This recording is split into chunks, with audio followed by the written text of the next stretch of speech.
Chapter 33 of Simon versus the Homo Sapiens Agenda. In English class on Monday, my eyes find Bram immediately. He sits on the couch beside Garrett, wearing a collared shirt under a sweater, and he's so freaking adorable that it almost hurts to look at him. Hi, I say. He smiles like he's been waiting for me, and he scoots over to make room. Good job this weekend, Spear, says Garrett. Pretty friggin' funny. I didn't know you were there. I mean, he says, Greenfield made me go 3 times. Oh, really? I say, grinning at Bram. And then he grins back, and I'm giddy and breathless and kind of unraveled. And I didn't sleep at all last night, not even for a second. I've basically been picturing this moment for 10 hours, and now that it's here, I don't have a clue what I'm supposed to say. Probably something awesome and witty and not school-related. Probably not. Did you finish the chapter? I did, he says. I didn't, I say. Then he smiles and I smile, and then I blush and he lowers his eyes, and it's like this entire pantomime of nervous gestures. Mr. Wise comes in and starts reading aloud from The Awakening, and we're supposed to follow along on our own copies, but I keep losing my place. I've never been so distracted. So I lean in and look on with Bram, and his body shifts towards me. I'm perfectly attuned to every point of contact between us. It's like our nerve endings have found a way to slip through fabric. And then Bram stretches his legs forward and pushes his knee into mine, which means that the rest of the period is pretty much devoted to staring at Bram's knee. There's a place where his jeans are fraying, and a tiny patch of brown skin is barely visible between the fibers of the denim, and all I want to do is touch it. At one point, Bram and Garrett both turn to look at me, and I realize I've just sighed out loud. After class, Abby hooks an arm around my shoulders and says, I didn't realize you and Bram were such good friends. Hush, I say, and my cheeks burn. Abby freaking never misses a freaking thing. I'm never expecting to see him again until lunch, but he materializes at my locker right before. I think we should go somewhere, he says. Off campus? Technically, only the seniors are allowed, but it's not like the security guards know we're not seniors, so I imagine. Have you done this before? Nope, he says, and he presses his fingertips softly against mine for a moment. Me neither, I say. Okay. So we walk outside the door and briskly through the parking lot with as much confidence as we can muster. The air is sharply cold from an hour or two of early morning rain. Bram's Honda Civic is old and comfy and meticulously neat, and he cranks up the heat as soon as we get inside. An auxiliary cable strings out from the cigarette lighter, attached to an iPod. He tells me to pick the music. I'm not sure if Bram knows that handing me his iPod is like handing me the window to his soul. And of course his music selection is perfect. A lot of classical soul and newer hip-hop. A surprising amount of bluegrass. A single guilty pleasure song by Justin Bieber. And, without exception, every album or musician I've ever mentioned in my emails. I think I'm in love. So where are we going? I ask. He glances at me and smiles. I have an idea. So I lean back against the headrest, spinning through Bram's music list as the heater revives my fingers. It's beginning to rain again. I watch the droplets slide in tapering diagonals across the window. I make a decision and press play. And Otis Redding's voice comes quietly through the speakers. Try a little tenderness. I turn up the volume. And then I touch Bram's elbow. You're so quiet, I say. Now, or in general? Well, both. I'm quiet around you, he says, smiling. I smile back. I'm one of the cute guys who gets you tongue-tied. He squeezes the steering wheel. You're the cute guy. He pulls into a shopping center not far from school and parks in front of a Publix. We're going grocery shopping? I ask. It looks like it, he says, with a spark of a smile. Mysterious Bram. We cover our heads with our hands as we run through the rain. As we step into the brightly lit entryway, my phone buzzes through my jeans. I've missed 3 text messages, all from Abby. Are you coming to lunch? Where are you? Bram's gone too. How strange. Winky face emoji. But there's Bram, carrying a grocery basket, and his curls are damp and his eyes are luminous. 27 minutes until the end of lunch, he says. Maybe we should divide and conquer. You got it. Where to, boss? He directs me to the dairy aisle for a pint of milk. "So what did you get?" I ask, when we reconvene at the checkout. "Lunch," he says, tilting his basket towards me. Inside, there are 2 plastic cup containers of miniature Oreos and a box of plastic spoons. I almost kiss him right there in front of the U-scan. He insists on paying for everything. The rain has picked up, but we make a break for it, falling breathlessly into the seats and letting the door slam shut. I rub my glasses against my shirt to dry them. Then Bram twists the ignition, and the heat kicks back on, and the only sound is the tap of raindrops against the window. He looks down at his hands, and I can see he's grinning. "Abraham," I say, trying it out, and there's a soft ache below my stomach. His eyes flick toward me, and the rain makes a kind of curtain, which is probably for the best, because all of a sudden I'm leaning over the gear stick, and my hands are on his shoulders, and I'm trying to keep breathing. All I can see are Bram's lips, which fall gently open the moment I lean in to kiss him. And I can't even describe it. It's stillness and pressure and rhythm and breathing. And we can't figure out our noses at first, but then we do, and then I realize my eyes are still open, so I shut them, and his fingertips graze the nape of my neck in constant quiet motion. He pauses for a moment, and my eyes flutter open, and he smiles, so I smile back. And then he leans in to kiss me again, sweet and feather soft. And it's almost too perfect, almost too Disney. This actually can't be me. 10 minutes later, we're holding hands and eating Oreo mush, and it's the perfect lunch. More Oreos than milk. And I never would have remembered spoons, but he did, of course. "So now what?" I ask. "We should probably go back to school." "No, I mean us. I don't know what you want. I don't know if you're ready to be out," I say, but he taps along the creases in my palm with his thumb and makes me lose focus.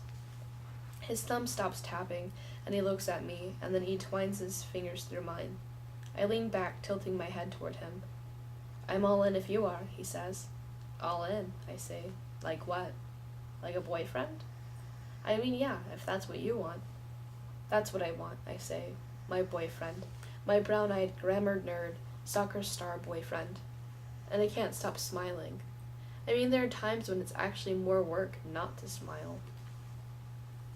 That night, as of 8:05, Bram Greenfield is no longer single on Facebook, aka the best thing that has ever happened in the history of the internet. At 8:11, Simon Spear is no longer single either, which generates about 5 million likes and an instantaneous comment from Abby Suso, like, followed by a comment from Alice Spear. "Wait, what?" Followed by another comment from Abby Suso. "Call me." I text her and I tell her I'll talk to her tomorrow. I think I want to keep the details to myself tonight. Instead, I call Bram. I almost can't believe I didn't have his number until yesterday. He picks up right away. "Hi," he says, quickly and softly, like the world belongs to us. "Big news on Facebook tonight." I sink backward into my mattress. His quiet laugh. "Yeah." "So what's our next move? Do we keep it classy? Or do we blast everyone's news feed with kissing selfies?" "Probably the selfies," he says, "but just a couple dozen a day. And we have to shout out our anniversary every week, every Sunday. Well, and every Monday for our first kiss. And a couple dozen posts every night about how much we miss each other." "I do miss you, though," he says. Jesus Christ. What a week to be grounded. "What are you doing right now?" I ask. "Is that an invitation?" "I wish it was." He laughs. "I'm sitting at my desk looking through my window and talking to you." "Talking to your boyfriend?" "Yeah," he says. I can hear him smiling. "Him." "All right," Abby accosts me at my locker. "I'm about to lose it. What the heck is going on with you and Bram?" I look at her and smile as a wave of heat rises in my cheeks. She waits, and I shrug. I don't know why it's so weird talking about this. "Oh my gosh, look at you." "What?" I ask. "Blushing," she pokes my cheeks. "I'm sorry, but you're so cute. I can't even stand it. Just go. Keep walking." Bram and I have English and algebra together, which basically amounts to 2 hours of staring longingly at his mouth and 5 hours of longingly imagining his mouth. Instead of lunch, we sneak into the auditorium, and it's strange seeing the stage stripped of our set for Oliver, The school talent show is on Friday, and someone's already hung spangled gold tassels in front of the curtains. We're alone in the theater, but it feels too big, so I take Bram by the hand and pull him into the boys' dressing room. "Aha," he says, as I fiddle with the latch. "This is a doors locked kind of activity." "Yep," I say, and then I kiss him. His hands fall to my waist, and he pulls me in closer.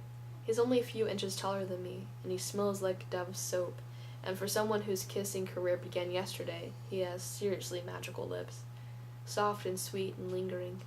He kisses like Elliott Smith sings. And then we pull out chairs, and I twist mine around sideways so I can rest my long legs across his lap. And he drums his hands across my shins. We walk, and we talk about everything. Like little fetus being the size of a sweet potato, Frank Ocean being gay. "Oh, and guess who was apparently bisexual," Bram says. "Who?" "Casanova." "Freaking Casanova?" "For real," he says, "according to my dad." "You're telling me," I say, kissing his fist, "that your dad told you Casanova is bisexual?" "Or you're telling me," I say, kissing his fist, "that your dad told you Casanova was bisexual?" It was his response to me coming out. Your dad is amazing. Amazingly awkward. I love his wry smile. I love watching him relax around me. I love this. Everything. He leans forward to scratch his ankle, and my heart just twists. The golden brown skin on the nape of his neck. Everything. I float through the rest of the day, and he's all I can think about. And then I text him as soon as I get home. "I miss you so much." It's a joke. Mostly. He texts back immediately, "Happy 2-day anniversary!" with 6 exclamation points, which makes me cackle at the kitchen table. "You're in a good mood," says my mom, walking in with Beaver. I shrug. She shoots me this curious half-smile. "All right, well, don't feel like you have to talk about it, but I'm just saying, if you wanted to." Freaking psychologist. So much for not being weird and obsessed. I hear a car pull into the driveway. "Nora's home already?" I ask. It's funny, but I've gotten used to her being gone until dinner. I look out the window and do a double take. Nora's home, but the car, the driver. "Is that Leah?" I ask. "Driving Nora?" "Appears to be." "Okay, yeah, I have to go out there." "Oh no," she says. "Too bad you're grounded." "Mom," I say. She tips her palms up. "Come on, please." Already Nora's opening the car door. I'm open to negotiating," she says. "For what?" "1 night of parole in exchange for 10 minutes of access to your Facebook." Jesus Christ. 5, I say, supervised. "You got it," she says, "but I want to see the boyfriend." So yeah, at least one of my sisters is about to get murdered. But first, Leah. I sprint out the door. Nora's face whips towards me in surprise, but I run straight past her, panting, as I reach the passenger side door. Before Leah can object, I pull it open and climb inside. Bram's car is old, but Leah's car is a Flintstones relic. It has a tape deck and crank windows. There's a line of plush anime characters on the dashboard, and the floor is always littered with papers and empty Coke bottles. And there's a floral grandmother smell. I actually sort of love Leah's car. She looks at me in disbelief. Waves of stink eye roll off of her. "Get the hell out of my car," she says. "I want to talk." "Okay, well, I don't." I click in my seatbelt. "Take me to Waffle House." "You're fucking kidding me." "Not even a little bit." I lean back into the seat. "So you're carjacking me?" "Oh," I say. "I guess so." "Fucking unbelievable," she shakes her head. But a moment later she starts driving. She stares straight ahead with her mouth in a line and doesn't say a word. "I know you're pissed at me," I say. Nothing. "And I'm sorry about Midtown. I really am. Still. Will you just say something? We're here." She puts the car in park. The lot is almost empty. "You can get your fucking waffle or whatever." "You're coming with me," I say. Yeah, no." "Okay, then don't. But I'm not going in without you." "Not my problem." "Fine," I say. "We'll talk here." I unlatch my seatbelt and turn toward her. "There's nothing to talk about." "So What? That's it? We're just not going to be friends anymore? She leans back and shuts her eyes. Maybe you should go cry about it to Abby. Okay, seriously, I say. What in the hell is your problem with her? I'm not trying to raise my voice, but it comes out booming. I don't have a problem with her, she says. Leah says. I just don't know why we're suddenly best friends with her. Well, because she's Nick's girlfriend, for one thing. Leah whips her head towards me like I've slapped her. That's right. Keep making this about Nick, she says. And we can all just fucking forget that you're obsessed with her, too. Are you fucking kidding me? I'm gay. You're platonically obsessed with her, she yells. It's cool, though. She's such a fucking upgrade. What? Female best friends, 4.0. Now available in the perkiest package ever. Oh, for the love of God, I say. You're pretty, she laughs. All right.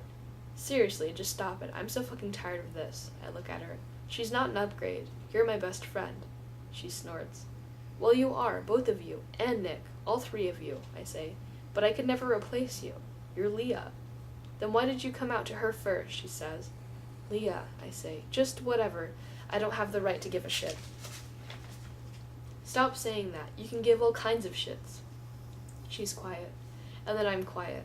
And then she says, it was just so... I don't know. It was obvious that Nick liked her. None of that has been a fucking surprise. But when you told her first, it was like, I didn't even see that coming. I thought you trusted me. I do, I say. Well, apparently you trust her more, she says. Which is awesome because how long have you known her? 6 months? You've known me for 6 years. And I don't know what to say. There's a lump in my throat. But whatever, she says. I can't, you know. It's your thing. I mean, I swallow. Yeah, it was easier to tell her. But it's not about trusting her more, or you more, anything like that. You don't even know. My eyes prickle. It's like, yeah, I've known you forever, and Nick even longer. You guys know me better than anyone. You know me too well, I say. She grips the steering wheel and avoids my eyes. I mean everything. You know everything about me. The wolf t-shirts, the cookie cones, boom boom pow. She cracks a smile. I know I don't have that kind of history with Abby, but that's what made it easier. There's this huge part of me, and I'm still trying it on. And I don't know how it fits together, how I fit together. It's like a new version of me. I just needed someone who couldn't run with that. I sigh. But I really wanted to tell you. Okay. It's just, it got to the point where it was hard to bring it up. I stare at the steering wheel. I mean, I get that, she says finally. I do. It's like the longer you sit with some shit, the harder it is to talk about. We're both silent for a moment. Leah? Yeah? What happened with your dad? My breath hitches. My dad? I turn my head toward her. Well, it's kind of a funny story. Yeah? Not really. He hooked up with this haughty 19-year-old at his work, and then he left. Oh. I look at her. Leah, I'm so freaking sorry. I spent 6 years not asking that question. God, I'm such an asshole. Stop blinking like that, she says. Like what? Don't you dare cry. What? No way. Which is the moment I lose it. Full-on, puff-eyed, snot faucet crying. You're a mess, Spear.